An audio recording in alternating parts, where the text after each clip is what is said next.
Welcome to Marhaba kids mall Islampura Malegaon. सभी डिजाइनों में नया स्टॉक आ चुका है। ऐसे ही और भी तमाम कलेक्शन के लिए विजिट कीजिए मरहबा किड्स मॉल इस्लामपुरा मालेगांव। नीदा एजाज खान का जो टीसीएस मामला पूरे महाराष्ट्र में ही नहीं बल्कि पूरे हिंदुस्तान में मशहूर है। आज फाइनली उसमें जो मेन आरोपी था दानिश एजाज शेख, उसकी जानिब से कोर्ट ने 75,000 रुपीज़ की सोलेंसी की बुनियाद पर उसकी आज जमानत मंजूर की।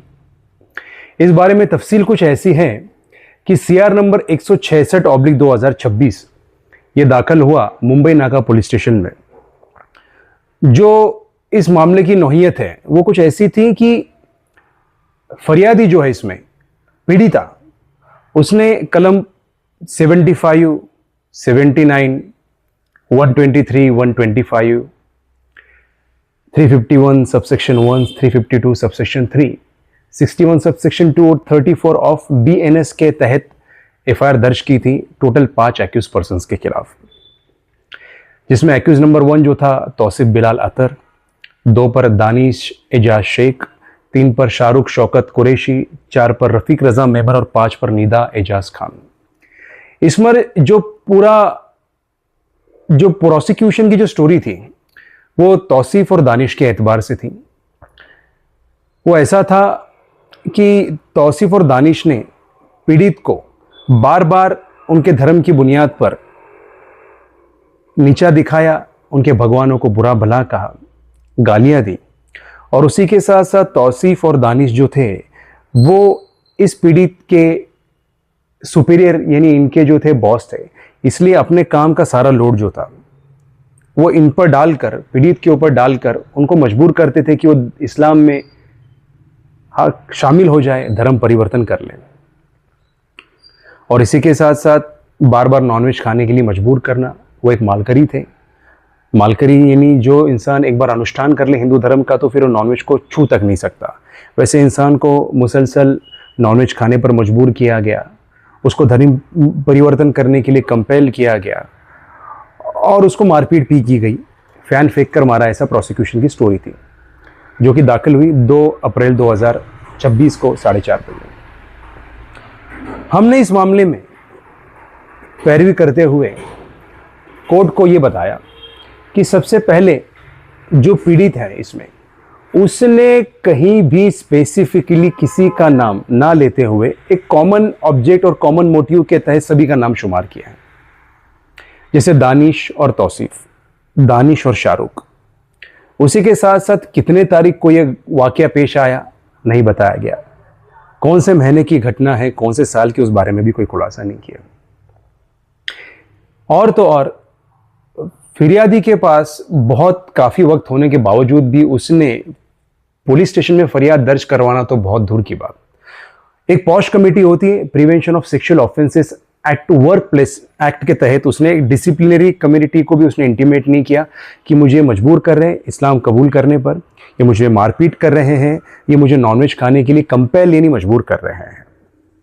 अब अगर हम फरियाद को देखें तो ये मामला शुरू होता है 2 जनवरी 2022 से लेकर तो 23 मार्च 2026 तक, जबकि एफआईआर दाखिल होती है 2 अप्रैल 2026 को 4:30 बजे। तो इतना डिले होने के पीछे का कोई भी सेटिस्फैक्टरी रीजन ये लोग असाइन नहीं कर पाते। और अगर ये घटना इतने दिनों से चल रही थी तो इस बारे में कहीं तो कंप्लेंट करता, किसी को तो शिकायत करता, किसी को तो बताता कि उसके साथ ज्यादती हो रही है।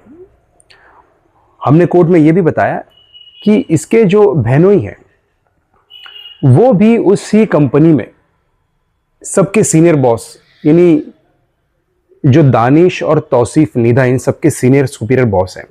तो अगर ये इसी तरह से उनको कंपेल कर रहे थे, मजबूर कर रहे थे, तो फिर ये कंप्लेंट उसने दानिश और तौसीफ के बॉस को क्यों नहीं की? उनको कोई भी करस्पॉन्डेंस क्यों नहीं किया? उनको भी कोई चीज़ का उन्होंने ग्रीवेंस क्यों दर्ज नहीं करवाया? तो इस बारे में तो कोई खुलासा नजर नहीं आता। पूरी चार्जशीट देखने पर पता चलता है कि कोई भी ऐसा एविडेंस नहीं है जो प्रिमा फेसाई, जो देखते ही प्रूव कर सके कि दानिश हो या बाकी आरोपी हो, उन्होंने ये इस तरीके का कोई गुनाह किया हुआ है। और इसमें सबसे इंटरेस्टिंग पार्ट ये रहा कि जो पहली एफआईआर इसमें कटी, जिसमें मेजर आरोपी दानिश था, उसके बाद रजा मेमन, उसके साथ में शाहरुख, शौकत कुरैशी और निदा खान, ये दाखिल होती 26 मार्च 2026 को। और उसके बाद में मुसलसल 9 एफआईआर दाखिल होती है, जो सब की सब एक ही दिन दाखिल होती है, वो है 2 अप्रैल 2026 को। तो इसका मतलब क्या होता है?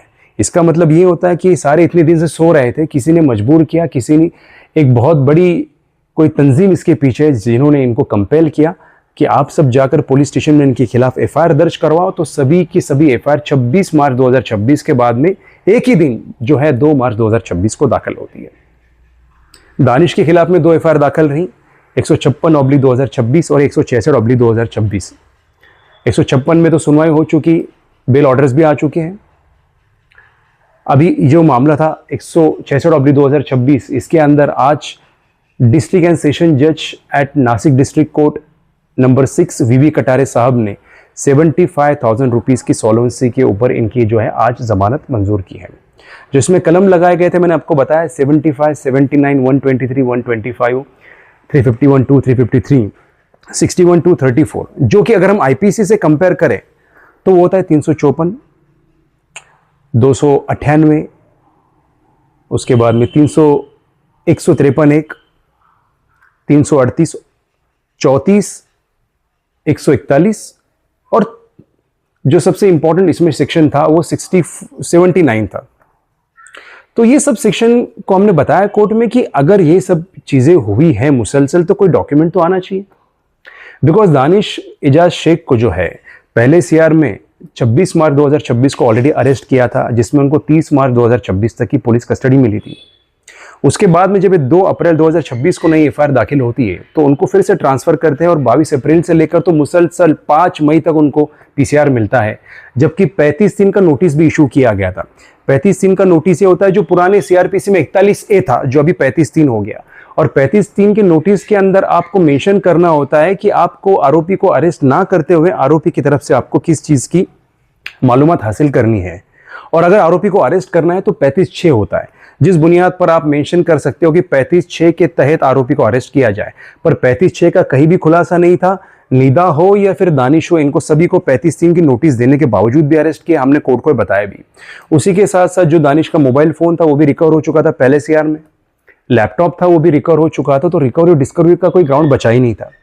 और इसके अलावा सबसे इंपॉर्टेंट, जब चार्जशीट दाखिल हो चुकी है, इन्वेस्टिगेशन कंप्लीट हो चुकी है और इसके अंदर अराउंड 238 इसमें विटनेसेस हैं और दूसरे एफआईआर के अंदर 342 विटनेसेस हैं। तो ये मैटर शुरू होने से लेके कमेंसमेंट से लेके क्यूलिमिनेशन तक इसमें काफ़ी सालों का पीरियड जाएगा। और किसी बंदे को सिर्फ इस बुनियाद पे डिटेन करके रखना कि अब तक मामला जो है, जो मैटर है वो कमेंस नहीं हुआ है, चार्ज फ्रेम नहीं हुआ है, अपीयरेंस नहीं हुआ है, तो ये तो मुनासिब नहीं है।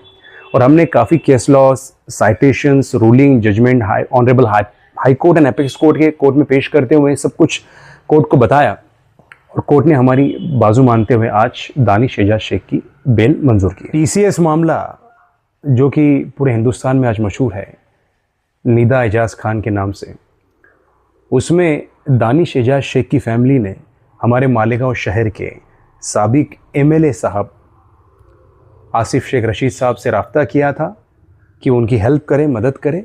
और आसिफ शेख साहब ने मुझसे रब्ता किया और इस मामले में मुझे उन्होंने एंगेज किया था कि मैं दानिश एजाज शेख की जानिब से पैरवी करूं।